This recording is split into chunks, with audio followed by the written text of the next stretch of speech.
कलियुगाचं तर असं वैशिष्ट्य आहे, इथं ज्ञानाला आडानी येड्यात काढीते.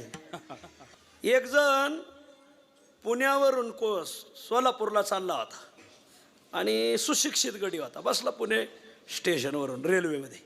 त्याच डब्यात एक आमचा वारकरी बसला होता, पण आडानी होता. मग त्या सुशिक्षिताला वाटलं वेळ कसा घाला. हो शेतकरी बा, राम राम. वारकरी दिसताय? हो. शेतकरी? हो.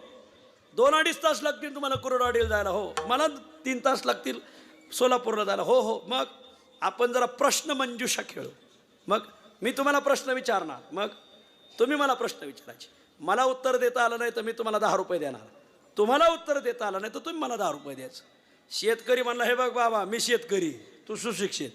मी शेतकरी, मला शासनसुद्धा सबसिडी देतं. मग तुला जर उत्तर देता आलं नाही तर तू मला 10 रुपये द्यायचे, पण मला देता आलं नाही तर मी तुला 5 रुपये देणार. सबसिडी पाहिजे मला. विचारा प्रश्न. भारत देश कृषीप्रधान आहे, पहिला मान शेतकऱ्याला. विचारा. शेतकऱ्या सांगितलं, सांगा साहेब, 10 चोचीचा, 11 पायाचा, 12 पंखाचा पक्षी कोणता? ते म्हणलं, 10 चोचीचा, 11 पायाचा, 12 पंखाचा पक्षी आपल्याला नाही माहिती. टाका 10 रुपये. शेतकरी म्हणला. असं त्याला देणंच आलं. त्याने 5-5चे 2 ठोकळे दिले. मग त्याने प्रश्न विचारा, शेतकरी बा, तुम्ही सांगा कोणता आहे? शेतकरी म्हणले, मलाही नाही माहिती. घे 5 रुपये, 5 खिशात.